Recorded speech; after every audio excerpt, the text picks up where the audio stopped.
On this episode of the John1911 Podcast, Danny likes his M&P, the government to build over 1,000 gun ranges, lost radiological material, and the worm has turned on Biden. Okay, good afternoon, everybody. This is Danny. Yes. Danny and Marky. I see I'm fresh on your mind. Episode 358 of the John1911 Podcast. It is about 5 minutes past 1 p.m. Eastern Standard Time, Friday, December the 20th. So I have to timestamp everything now that Donald Trump is a president-elect because things change so quickly. So Danny agreed to come in and do a quick pod this afternoon before he's got to run out and do errands. And I'm here at the John1911 range enjoying the snowfall. Enjoying the snowfall before I go out there and start shooting in the snow. So, we're kind of picking up some of the shooting schedule around here. So I've been out there pretty much every day. So, are you going to go? Which is good timing with some. Yeah, are you going to go out there and shoot with that ill-gained Wilson you have? I won't get ill-gained Wilson. the pistol of ill repute. So somebody came in. So we have the Wilson Combat. I have to say the full name. Wilson Combat Division 77 Project 1 gun. We have one. We've had it for literally a week. And we got a guy come in on the YouTube and he goes, how did you get this gun so quickly or something like that? And I just couldn't resist. And I was like, I obviously porked Bill Wilson's sister.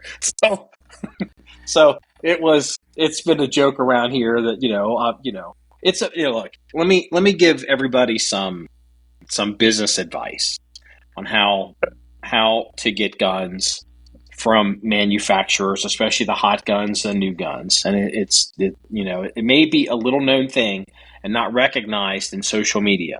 You already did. You already did give the advice. Pork the sister. Pork the sister.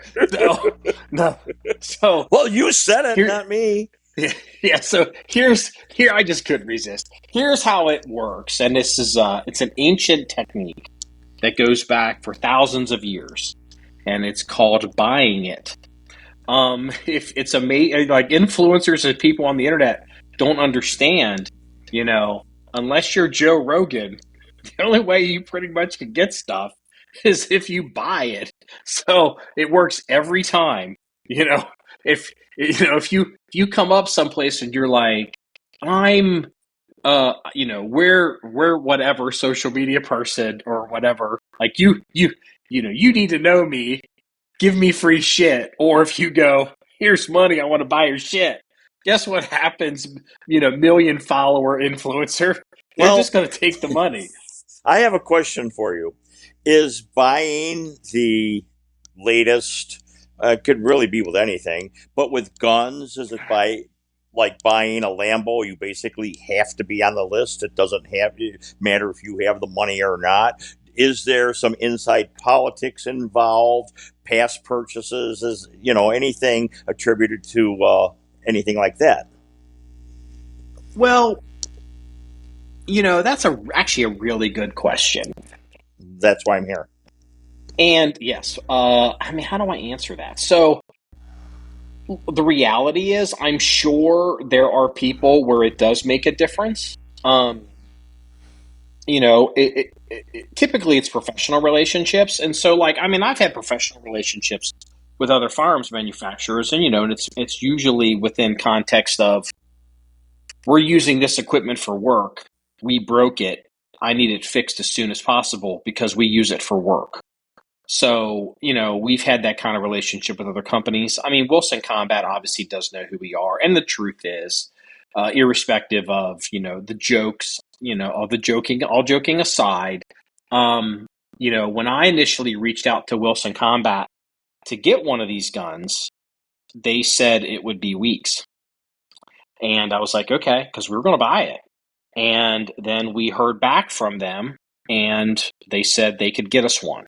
So and I don't know this for a fact, but I would only assume that somebody said, I want it. And then they said, okay, now pay us.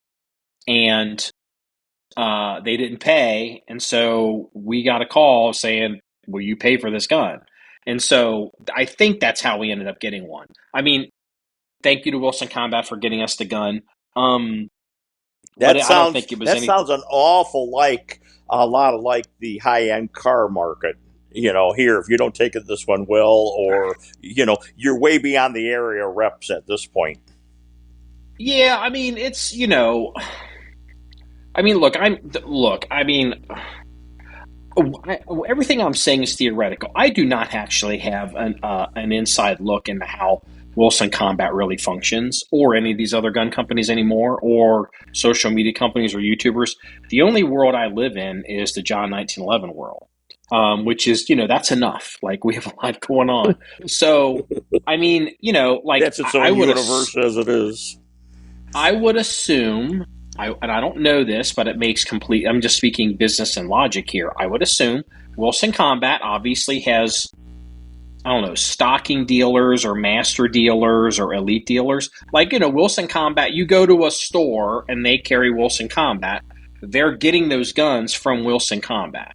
They're not getting them through a distributor. It's directly from Wilson Combat. And there's probably some kind of minimum. And then you probably have some of these companies that are like, they order more than the minimums.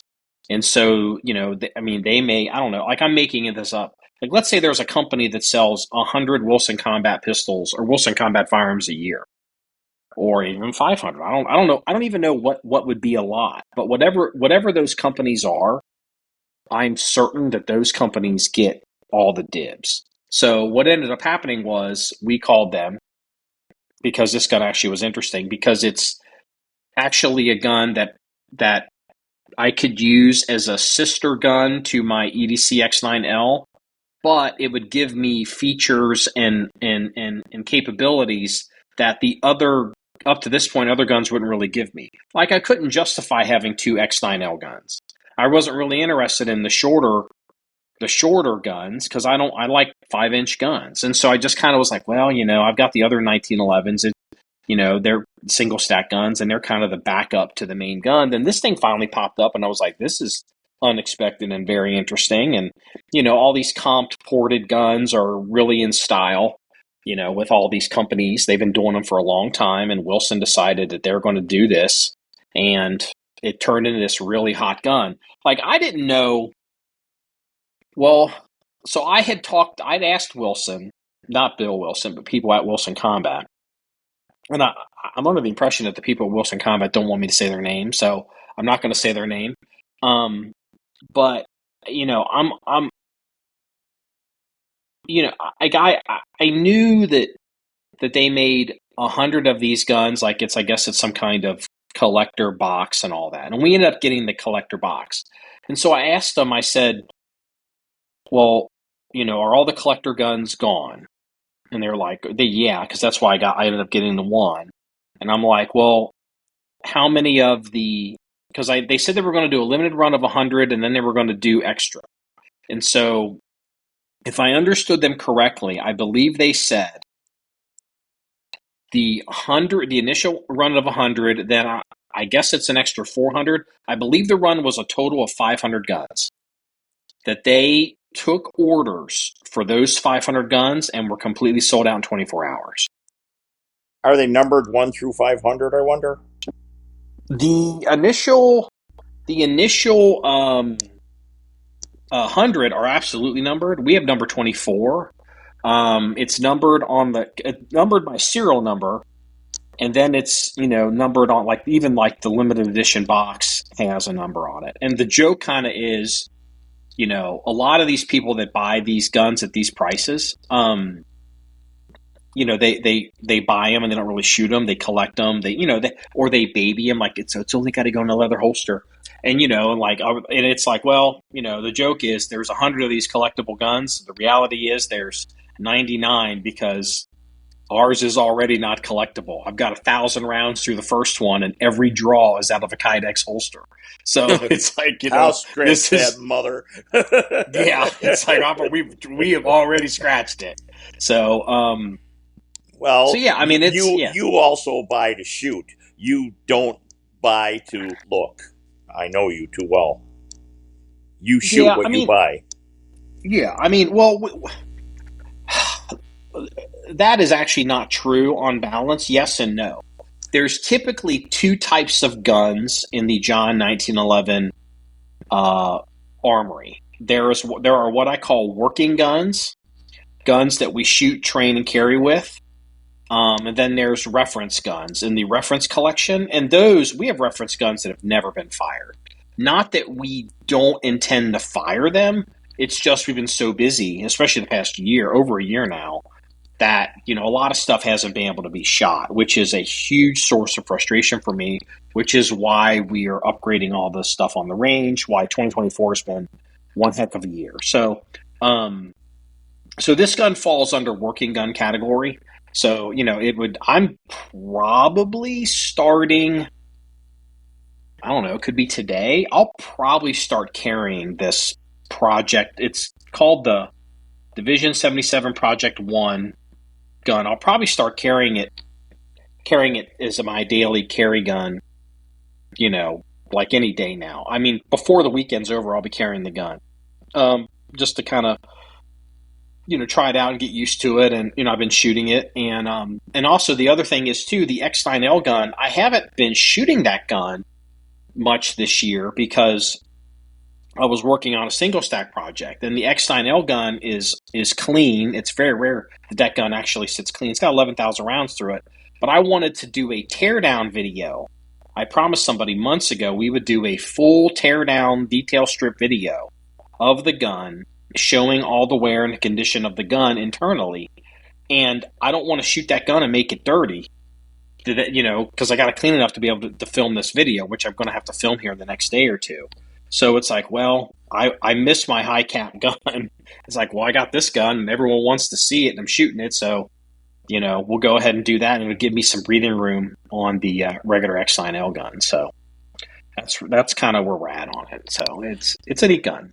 Well, what do you think? You want to get into the politics side, or do you want to do some more gun stuff first? You know what, Chief Political Correspondent Danny? Yes. We are behind on the politics. Take it away, baby, because we are in it. Go. We'll do politics. All right. Have you been following the news about the budget expiring tonight at midnight? I mean, it came onto my radar yesterday that we're looking at a government shutdown or a partial government shutdown. Right. I really didn't even realize this was a battle, and I guess something's going on with Elon and everybody. So, is the government going to shut down? All right. It's called a CR, a continuing resolution. Yeah. All right. And this would have been for 4 months to keep the government funded.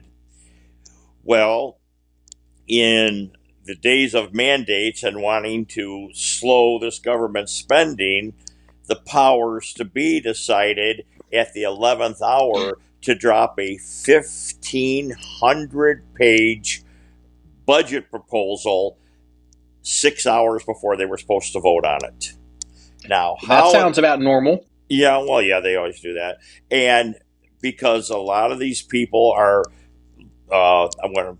reps are listening to the mandate and what the people are saying to them that they want, their constituents, they voted no. Well, the first one, Musk and Trump vehemently did not want it. The second one, which was an abridged version of what the first one was, with only a few things taken out, it needs a 2/3 majority in the House to pass. Well, 38 Republicans voted no for it because of for a 4-month budget, the amount of pork was absolutely insane. But it always is. Well, it always is. That's not unusual. It always is. Here's the one huge caveat. Buried in the 1,500 pages, maybe on page 1,210 or wherever it is a paragraph that says, any and all members of the January 6th committee cannot be ever subpoenaed by the United States House of Representatives. Well, they found that. that was buried in this, which meant it would have became law. But that's the kind of stuff that was buried inside that budget proposal. And a lot of these Republicans said, hell no. The mainstream media isn't bringing this out a lot. They're just saying how, oh, there's going to be long TSA lines and Musk and, Trump are having a lover spat, this, that, all the other stuff. But there is some of the shit that was dropped off at the 11th hour, and this be one of these the people cannot be subpoenaed that were on the January 6th committee. I guess it set a lot of these Republicans off. But now here is what I don't understand. Speaker Johnson and other Republicans sided with the Democrats to vote for the second phase of this bill, or the second project of this bill, or whatever you want to call it, and it didn't pass again because it needs a 2/3 majority. So it's really, really interesting on what they have tried to sneak into there. And how the hell are you going to read 1,500 pages in 6 hours? Well, Nancy Pelosi famously said you have to pass the bill to find out what's in it, right? Correct. So, okay, so let's have some reality check and talk about a few things just to bring, because people, they listen to the news and, they think what we're talking about is normal, and what we're doing, we've been doing it for so long, people forget that this isn't normal. Okay, so typically how it works in government is, because the president is the chief executive of the executive branch, hold on. This is how it works. They put together a budget, okay?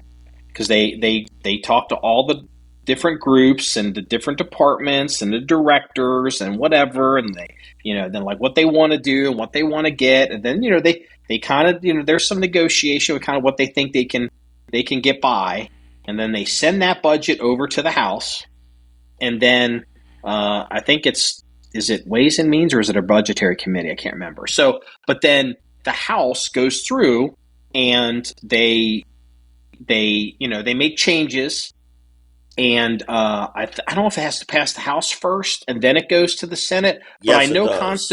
Constitutionally, yeah, it goes to the House first, but constitutionally, all the origination clause, all the financial stuff that I think you instigate taxes have to start in the House. So then they make their changes, and then it goes to the Senate. The Senate looks at it. They make their changes, and this is if they can even get it to come out of committee to, quote, pass. And then it goes to reconciliation. Then the difference between the House and the Senate, they have a smaller committee that they negotiate, and then they come out with an agreed upon budget, and then it goes to the House and the Senate, and they both pass. There's all these compromises. Then it goes to the White House, and then the White House signs and passes it. We have not passed a budget since Barack Obama was president. And the reason is because nobody wants to do the work. Nobody wants to negotiate. Nobody wants to be, my favorite Barack Obama, we will hold those responsible accountable. No one wants to be held accountable for any votes. And these continuing resolutions is not how the budget process is supposed to work. A continuing resolution is an emergency measure like, oh my God, the Japanese bombed Pearl Harbor. We need extra money to beef up the military and rebuild a bunch of shit.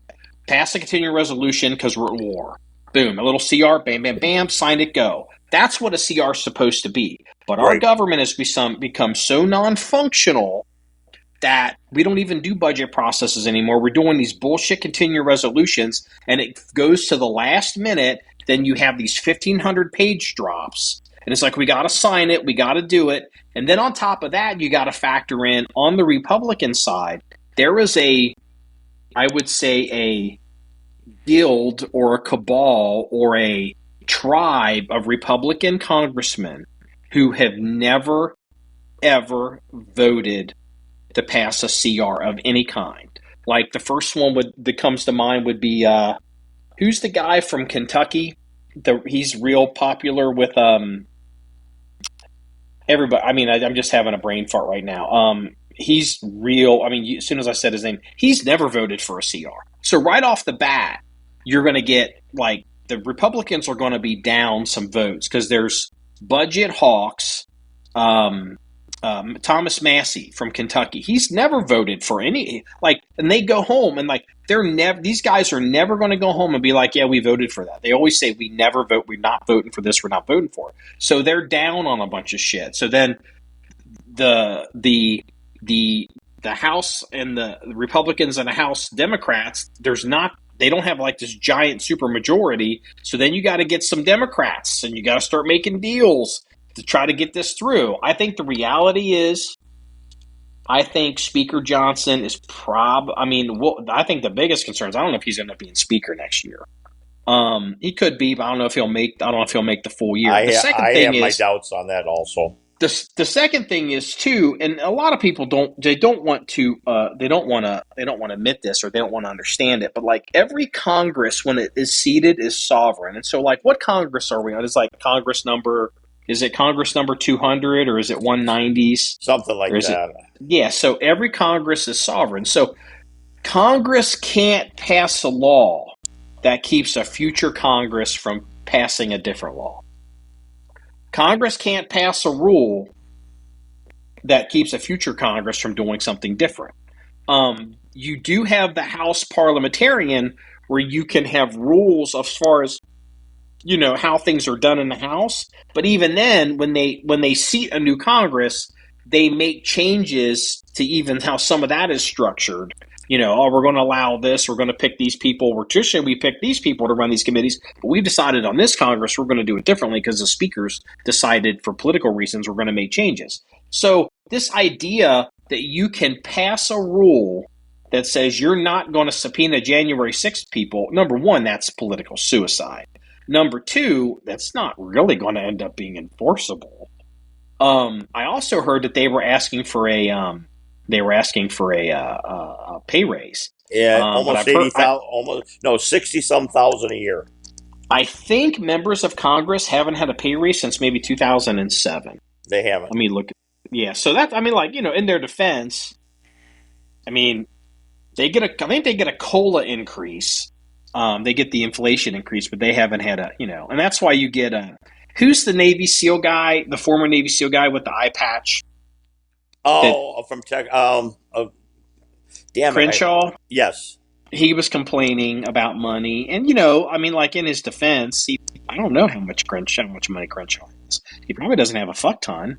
And I guess he's always on the insider trading list because the dude needs money, Elvis needs boats and Crenshaw needs money. So, he did not vote. He was one that did not that voted for this new bill number 2 that didn't pass. So you sent me a thing the other day about the gun ranges that the federal government's going to build on in federal parks. Is that a separate bill or is that in the CR? I don't know. I'd have to contact my buddy at the GAO to figure that out, but I don't know. I just sent it to you on face value of why would Biden authorize the building of more gun ranges on federal lands. Well, fun fact, let me see if it's, here we go. It looks like it's its own bill. The Explore Act. Yeah, so it's its own bill. Congress for bipartisan passage of the H.R. 6492, the Expanding Public Lands Outdoor Recreation Experiences, Explore. The legislation includes the Range Access Act, which requires BLM, Bureau of Land Management, and U.S. Forest Service, after consultation with local stakeholders, to build recreational shooting ranges in each BLM district and national forest in areas where opportunities don't already exist. These opportunities will allow for more access to public shooting ranges for target practice, a place to sight in for rifles before hunting season, and venues for in-person hunter safety courses, all without competing against private ranges that offer the same opportunities. I don't know how that last sentence is true, but the legislation is now headed to President Joe Biden for signature. I assume Biden signed, I assume Jill Biden signed that. I don't know if I haven't heard if she has, but I knew a bunch of I'm a kind of old gym rat, and I knew a bunch of guys. I knew a guy that moved. He moved out of the area, moved to a small town in Kentucky. He was a competitive bodybuilder, and because he saw some opportunity to be able to build like his own gym and sell memberships and personal training, and he was doing great until the county decided to build with public funds a YMCA, and basically the YMCA decimated his business, and he was very resentful of using government funds, essentially government backed funds, that he has to compete with, government funding. And I tell you what, he had an argument. And I wonder if this state park thing, it can go either way, or the federal park thing can go either way. The first thing is, that the conspiracy theorist that I know there's a nefarious reason, and I'll get to it when you're done. Well, you can do things like, well, we need to see the serial number and some ID. That's right. That's exactly where I am coming from. Oh, your name, this, that. What weapons are you going to be shooting? Well, we're just going to get the serial numbers down, for safety reasons or some other bullshit thing. Mm-hmm. And to me, it's more of a Big Brother syndrome. Because there is a data mining aspect of this that eventually will happen. And then there'll be, I guarantee you, there'll be things like you'll start to see things like lead-free only ammunition.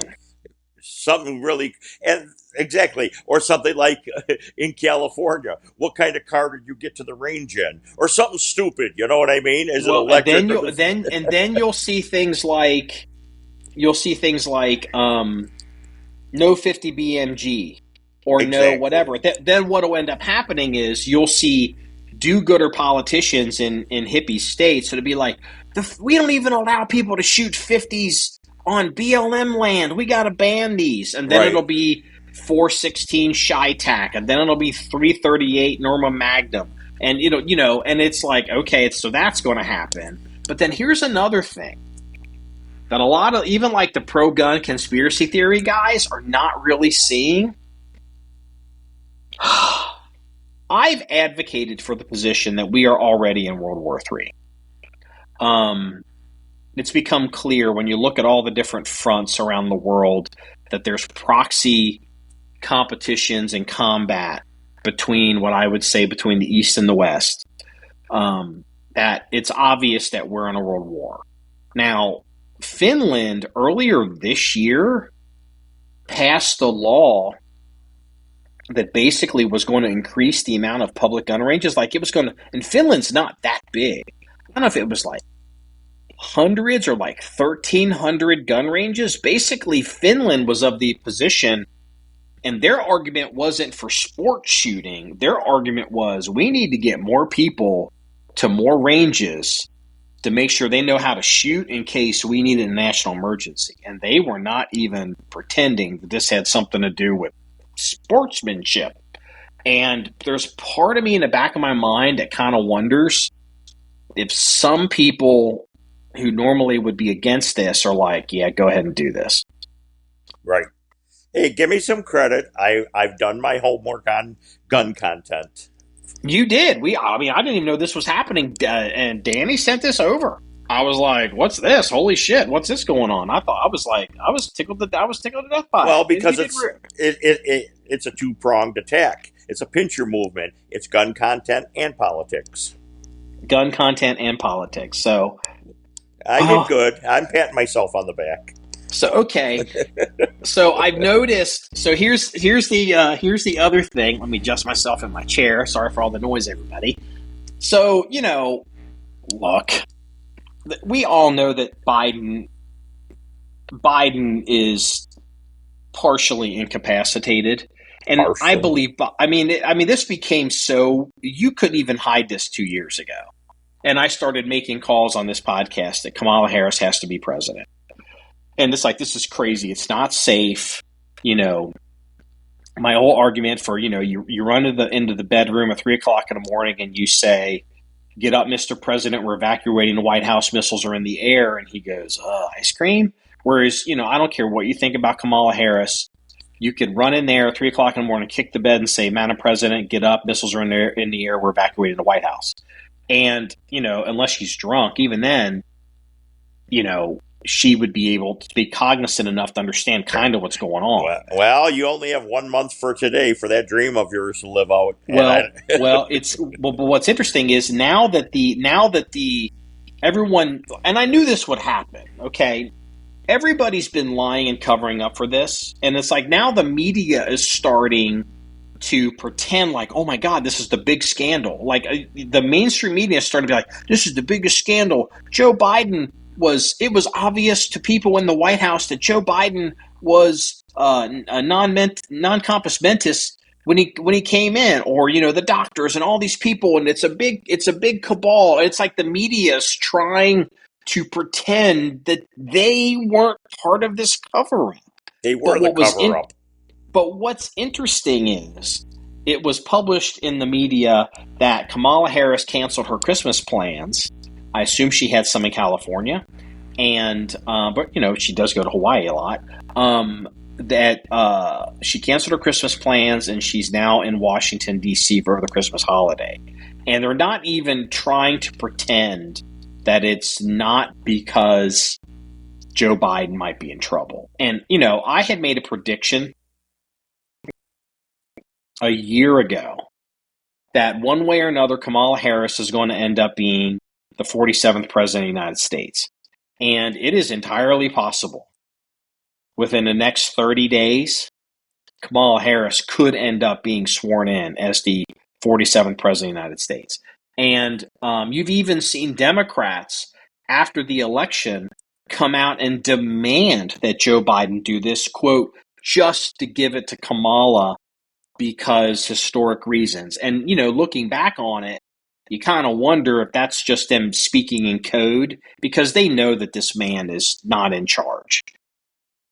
So, I don't know. Do you think Kamala's going to be president? You think Joe's going to make it across the finish line?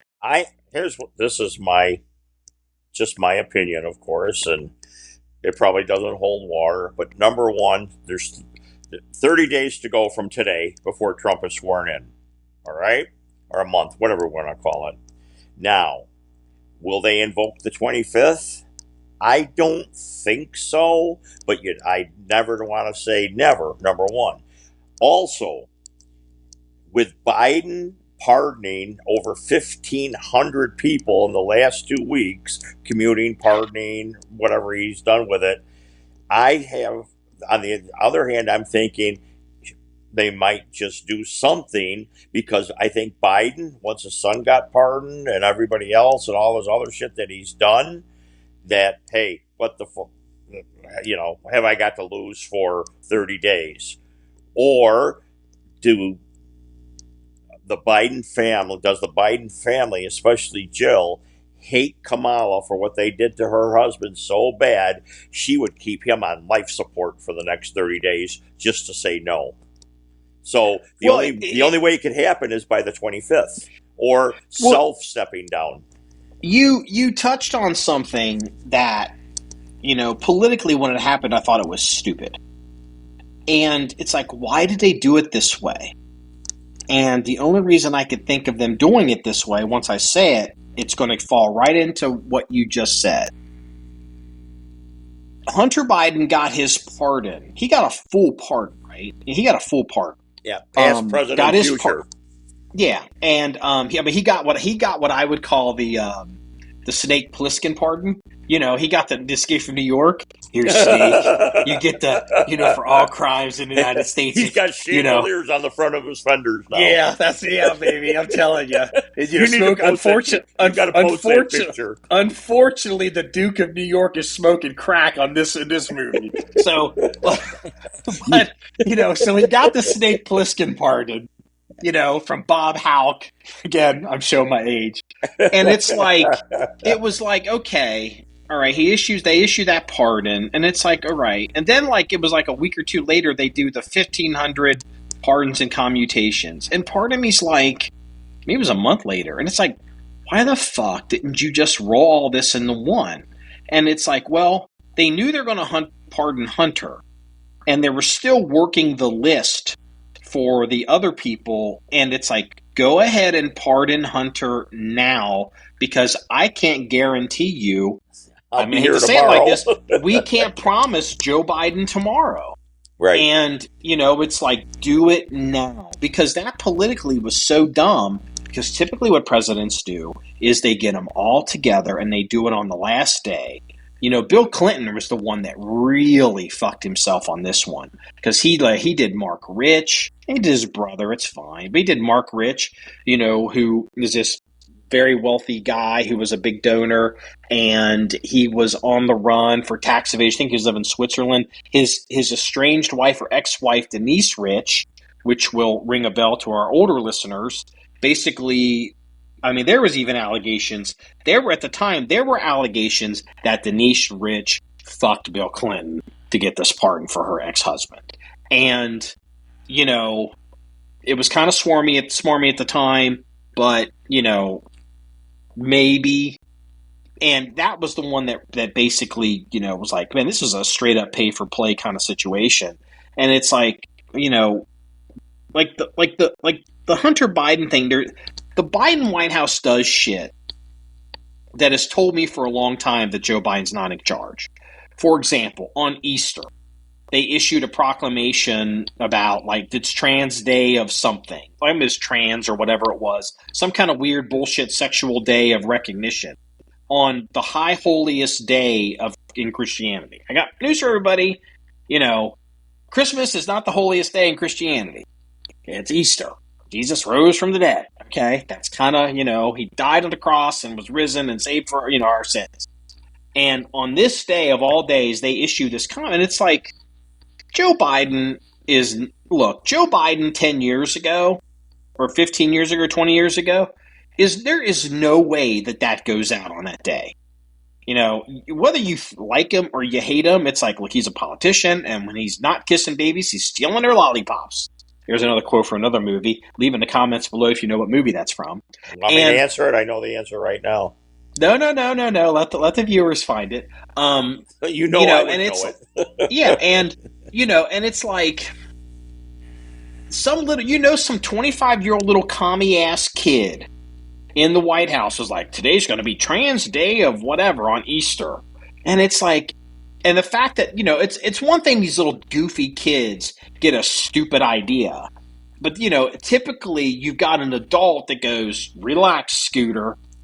You're not going to fucking do that on our watch. You don't have the authority. The White House chief is, the communications office, the chief, they're going to stop this. But, nope, there's some little 25-year-old kid that's like, yeah, fucking commie, stick to the fucking Christians, and does this. And it's like, what the fuck is going on in that White House? And then, there's a bunch of other stuff that happens where you're just like the pardons, the way they handled the pardons. And it's like, Joe Biden's not in charge. Not really. I don't know. I think something might be up. And we'll see.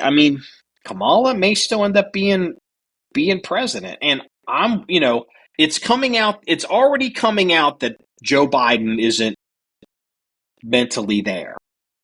The next shoe to drop is going to be something's wrong with Kamala. Something's wrong with Kamala. She's been hammered. Well, yeah, when they released a video of her, and she's wishing everybody happy Thanksgiving, and then it was the other one. She did a video basically thanking people for supporting her campaign. Then in the same disheveled outfit with red eyes, she did the Thanksgiving message. You can tell they just filmed it right then. But the vice president has staff. The vice president has a communications team. The vice president has an infrastructure. And it's like, who the fuck approved this? And then who looked at it and was like, yeah, we're not publishing that. Maybe somebody that put it out there was like, I want to slowly get my ass off the hook for covering for her because she's a drunk. I don't know what she is, but I remember in June when people were like, Biden's got to step down, Biden's got to step down, Biden's got to step down. And you would get this not just from partisan Republicans because they're being har funny or mean or political. You'd get it from people inside that White House. And they would stomp their feet and they would say, Kamala Harris cannot be president. And it's like, well, yes, she can. She's vice president. She can be president anytime. And they're like, Kamala Harris cannot be president. Joe Biden's literally falling off stages.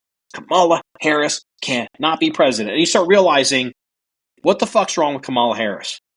And it's not like, oh, she can't run a campaign. Something's wrong with Kamala Harris. My gut instinct, I know how systems work, and it's going to come out. They're starting to get to the point that they're getting to the exits. People are starting to leave, and no one's gonna carry the secret anymore. But you have to admit, I mean, in credit to the Biden White House, they've been very disciplined about not leaking stuff. The real stuff about Biden, and especially ever since when Trump was running against Biden in 2020. And Trump started saying that they were injecting Joe Biden with shit. Because they obviously were. He was getting information from somewhere. Once that happened, they really clamped down in the Biden campaign. And they're all singing from the same sheet. And it's just now starting to turn. And I wonder if we're going to make it to January 20th or whatever the day is of the inauguration this year. Probably won't be on the 20th, but maybe it is. Something could happen to Kamala. But here's the other thing. If the government shuts down, and this will be a conspiracy theory, so get ready for it, Danny. I've got a boner as we speak. Here's a conspiracy theory. If you shut down the federal government, guess who doesn't get his inauguration? Oh, that's right. Uh-huh. Well, no. Wait a minute. He'll still be inaugurated, just won't have all the pomp and circumstance. I mean, what's it take for the judge to hold the Bible? Yes. The Chief Justice can swear in, but they can't have all that shit. Right. The Park Service can't. Well, then, hold on. Here's another thing. Now, hold on. Because I can do the conspiracy trust me, I can do 5 conspiracy theories. 5 conspiracy theories from here on out. I'm not drunk like Kamala, I swear. Okay. The conspiracy theory about Joe Biden, the conspiracy theory about Kamala, the conspiracy theory about the pardons, and then I just gave the conspiracy theory on the shutdown, and then it's like, well, can he become president as a way to stop Trump, or Congress can't convene? Can they not do all these different things? And then it's like, okay, here's another one. I don't know how to say. I've never said this publicly yet, but I'm getting more and more worried about it. There is a not minuscule chance that somebody could use a drone to try to take out Donald Trump on the inauguration day. And I'm not entirely convinced that we could stop it. I don't have a good view into the government's ability to stop drone attacks. You can make arguments about Iron Dome, and then I call them the ball cancer guns. These big giant magnetic, electronic guns that, give people ball cancer when you shoot them and you aim at the drone. But some of these drones fly so fast, and you can even make an argument, and it's going to be a conspiracy theory. I'm just going to say this. Government gets shut down. Trump isn't going to give up his inauguration, or maybe he will if they can talk him out of it. Do something at Mar-a-Lago. But there's not as much control and limitations with the Park Service and everything else. Then there's an attack on Trump, and then the conspiracy theorists will backtrack, and they'll say the people that fought to shut down the government were trying to kill Trump, Republicans included. And this is how these conspiracy theories work. Excuse me. And I am really concerned about Donald Trump sitting there on the steps of the Capitol building with 30,000 people out there, and all of a sudden people start throwing drones up in the air and they start zipping towards the president. Well, he better take his inauguration inside Fort Knox in the vault then. Well, and I'm going to say this publicly, and I said this before the Ukraine war, and I'm really going to say it now. In our lifetime, drones will be more controlled and restricted in the United States than firearms. There are Well, going to be, I mean, look, you already had Luigi with a 3D printed gun and a 3D printed suppressor assassinate the CEO of United Healthcare. I don't know why he did. I don't know why he had to use a 3D printed whatever, unless he couldn't pass a 4473 and he's crazy. Maybe he couldn't have. But, Luigi's a smart guy. He could have just as easily, we're not that far away from these kinds of attacks happening with drones. Like little DJI drones with shit on them. And we're not that far away from a gangbanger with a bullshit drone taking out another gangbanger. And it's coming. And it's not, I'm not talking 20 years in the future. I'm talking 25 months. And very high tech. And it's like this, I mean, we're in a very strange and precarious world right now with this kind of stuff. Well, and you're talking about the drones. The government sure is tight-lipped on all these drones over New Jersey. I've done some investigating and some snooping and reading between the lines. The government knows exactly what they're doing and why those drones are up, because they're government drones. Are they government drones? Yes. From what I heard, not being a conspiracy theorist, of which I am top of the list, but these drones, from some of the articles I've read, have super image reproduction or super sniffers or whatever it is. Supposedly, they were in the New Jersey area looking for a dirty bomb. So here's the thing. I mean, I heard different theories. Okay, I've heard the theories, and and I will say this: when I first started hearing grumblings about trying to detect radiological material, my ears immediately perked up because I said, honestly, that makes a lot of sense. And then I saw reports that there was a shipment. The shipper reported it.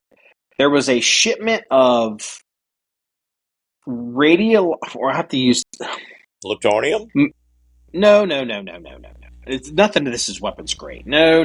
See, people think radiological. They get fucking crazy. So, okay, when you go to get an X-ray, or you go to get an MRI, or you go to get a PET scan, some of those use radiation. Well, there's a source for that radiation in those machines. It's medical, whatever stuff. And there was a company that was shipping something.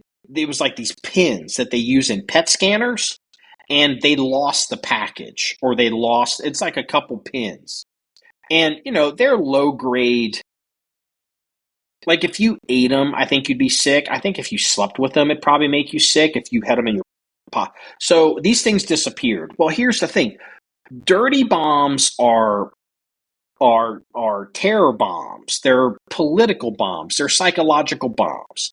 And so if you were to take one of these pins and you were to grind it up into powder, and then you were to put it into some kind of explosive, like a car bomb or a backpack bomb, I'm totally going to be getting and the NSA is going to be all my shit after talking about this podcast.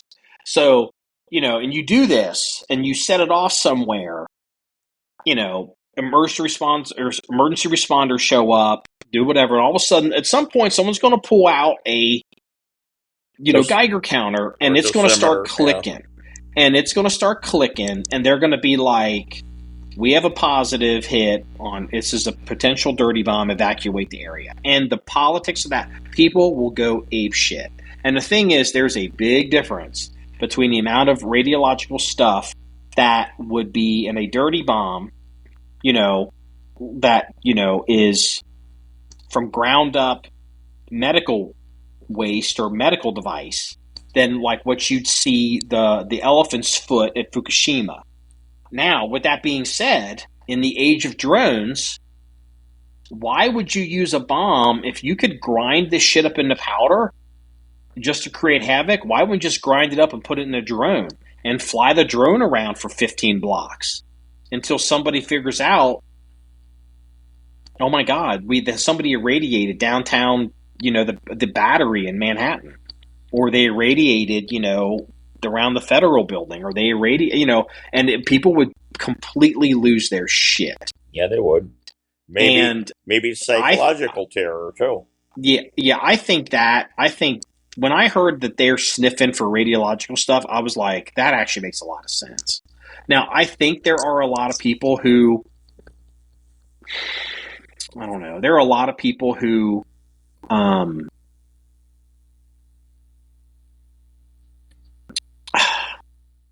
believe the conspiracies. Yeah, I mean,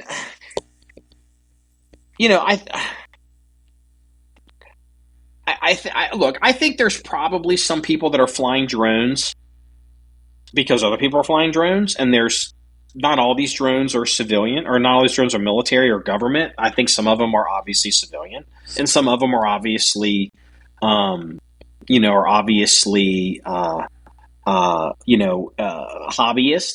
But here's the other thing too. Like, a lot of people don't understand. Like, if you watch, I saw one of these and I was like, holy shit. If you watch all the drones in Ukraine, they're not that big. Or you see drones, whatever. Then there's people talking about these drones flying. Like, these things are as big as cars. And, then some people are sending pictures of drones that are turns out to be airplanes. I have seen drones that are used in agriculture because, the range is out here in agricultural land. These things are huge. Yeah, they are. These things the weed are, sprayer ones. I've seen those. These things are huge. You probably couldn't pick one of these up. Maybe you could. I don't know. I bet you these drones weigh, I don't know if they're all carbon fiber and they're trying to keep the weight down so they can put the shit in them to spray with them. Maybe they're not that heavy, but these things can probably lift 100 pounds, or maybe more. These things are, they could be 6 by 6 by 6. Maybe some of them are 8 foot by 8 foot by 8 foot, or 8 by 8, and then maybe they're from top to bottom. They could be 4 feet tall. These things are monsters, and that looks to me a lot like what the government would be using to sniff out things. And that's unusual, and they're pretty loud too. Somehow, you know what I mean? Somehow, I shouldn't think of this, but I could just imagine a drone flying over West Virginia, over Appalachia somewhere. It wouldn't make it out. I think there would be a target practice drone somehow. It happens all the time. People get arrested for shooting down drones. Oh yeah, FAA will get them.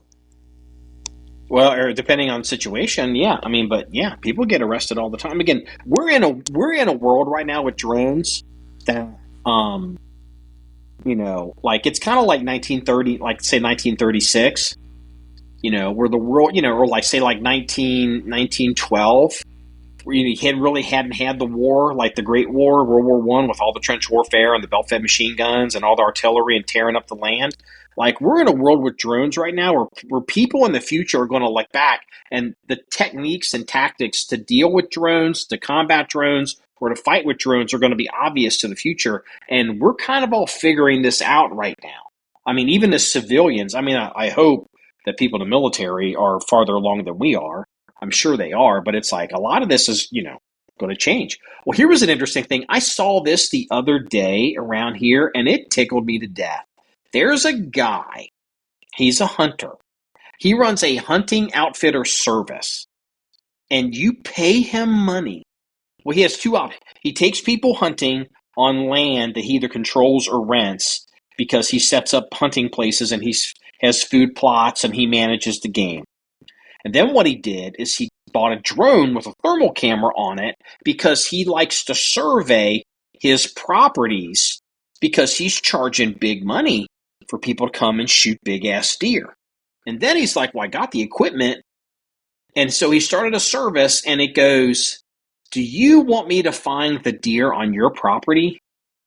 You pay me. And he says, I will show up with my big thermal image cameras, and I will show you the deer that are on your property, I can tell you what a big buck, I can send you pictures where the big buck is laying up. And I was like, I never realized that we were that far along with this for civilians. And it was like, because I still want to be shooting coyotes here. And, I've personally never shot a deer on the John 1911 range. I feel like everybody else has but me. I'm like, I'd love to have a thermal camera drone to monitor animals back there. I'd love to have thermal camera drone just to even patrol back there. Sometimes I go to the back of the property just to fly the flag, just to see what's going on back there. And it's like, It'd be good. Like today I'm in the range barn, I'm doing stuff, I'm doing a podcast, it's snowing. I don't know, it'd be pretty cool just to throw a drone up today instead of having to tear up everything and drive back there, to zip around, check the trails, check the perimeters, see if anybody's back there, see what's going on. Get one and do it. Not illegal. I was pricing them, and man, they're not cheap. Yeah.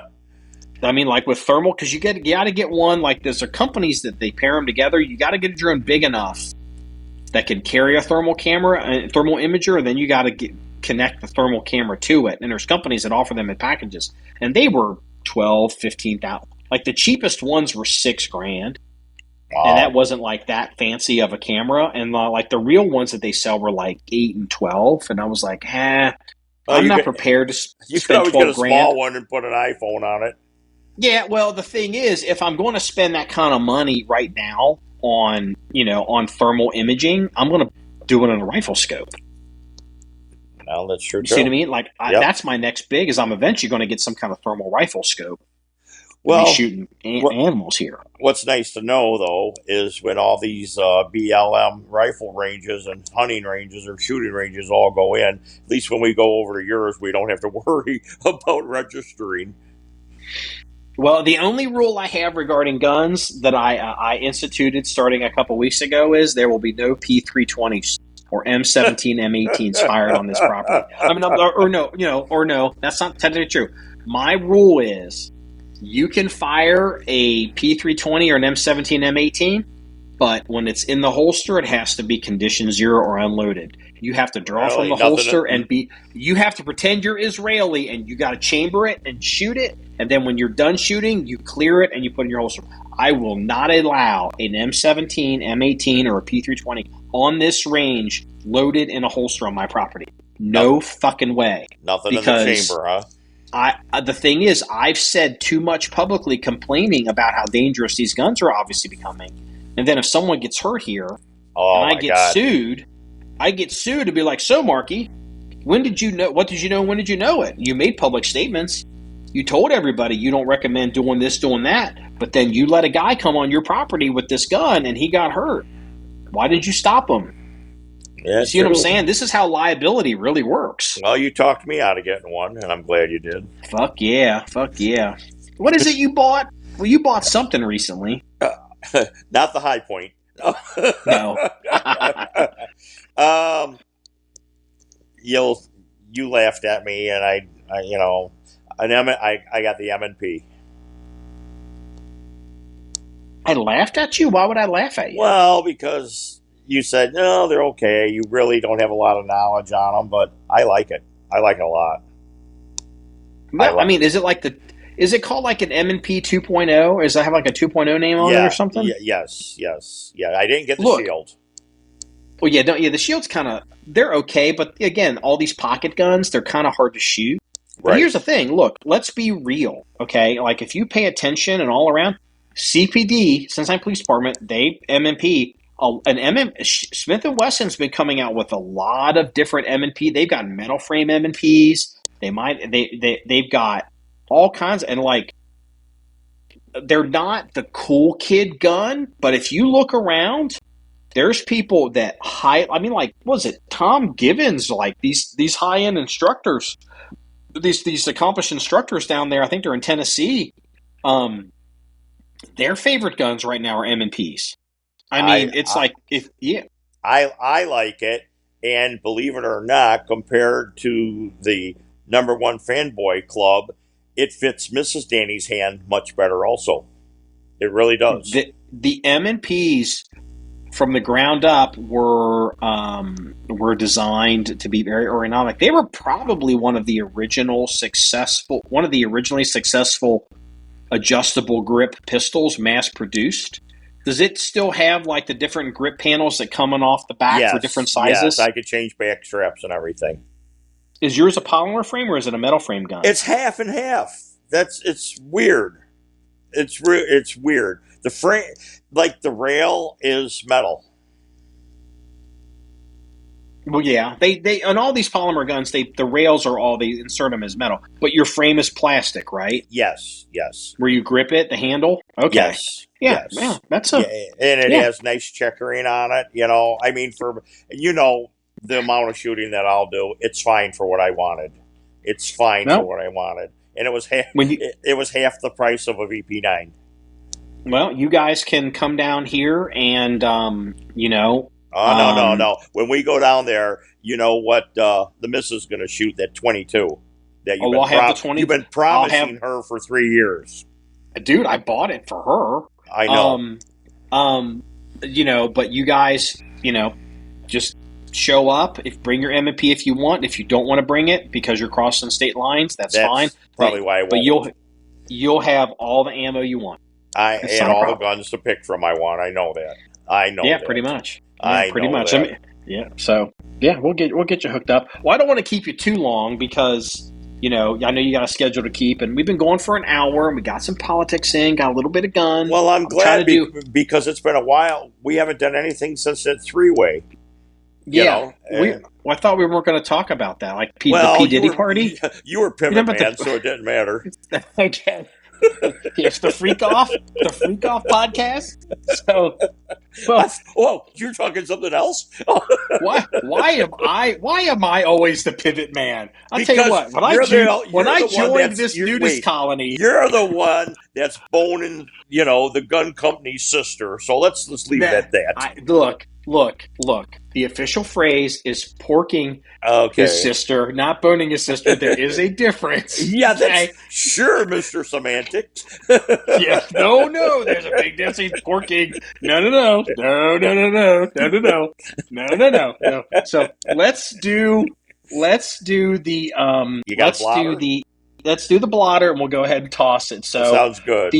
The first one is Joe Burrow. I'm not a big fan of the NFL. A lot of people do it. I guess he's a very popular quarterback. He's here in Cincinnati. On Monday Night Football, while he was out playing somewhere, was it in Cincinnati? Oh, I watched the game. I can't remember. My God, I just lost my mind. The high end thieves that hit all the wealthy houses. They think they're from Venezuela. Right. They hit his house. And they did. I didn't hear that. Yeah, they hit his house, and apparently some famous-ish bikini model that no one knew he was dating. Apparently, was called the sheriff's office, called 911, and was like, "I work for Joe Burrow, and someone broke into the house." And here's how they do this. And people that just to help people out. Most people, when they have an alarm system put in their house, for some reason, they think it's not a good idea to put motion sensors in the master bedrooms. Well, professional thieves know this, and so what they do is they will try to figure out where the master bedroom is, and they will, even if it's on a second floor, they'll try to come up and break in or get in, without setting off glass breaks, if there are glass breaks up there. And they'll get into the master bedroom and they'll ransack the master bedroom. They can get quite a bit out of a master bedroom, and then they leave and they never set off the alarm. And if you're a wealthy person or a snowbird who has 5 houses and you're traveling around, it may be months before you even knew you were robbed. And they are long fucking gone. And that's how the pros do it. So when you're having an alarm system put in someplace, you put motion sensors in your master bedroom, 100%. And just make sure you have a home and an away setting. So that's the first police blotter. The second police blotter, Washington, D.C. Let me find this was great. This is outside the Pentagon. Let me see here. This guy, now that's the thing. Fidgety man caught with outside Pentagon with a Glock and a selector switch and 14 pounds of pot. So he had a Glock he had one of those automatic switches that, from either 3D printed or brought in from China, and he had 14 pounds of pot, and he was outside the Pentagon. It's just like, holy shit. He had the Glock in his underwear. Khalil Nagibi, Kaleelnagbe. So I thought that was an interesting story with a police blotter. And the final police blotter, since they're doing a lot of hunting stuff. Let me see here. Let me find it. I know this isn't a great police blotter. Let's see. Anyway, there's where is this?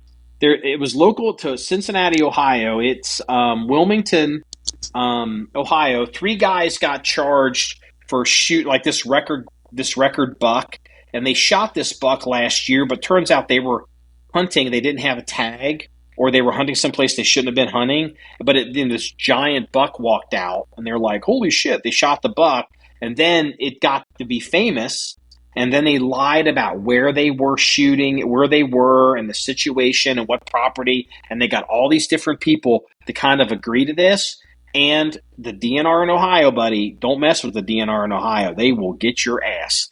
And they got these people. And it's like, I think this guy's going to get a couple months in prison. But they're all going to prison. One guy's got like a $10,000 fine. One guy has a $40,000 fine. After he gets out of jail, like he'll do like 6 months in jail, and then he's prohibited from getting a hunting license for like 10 years.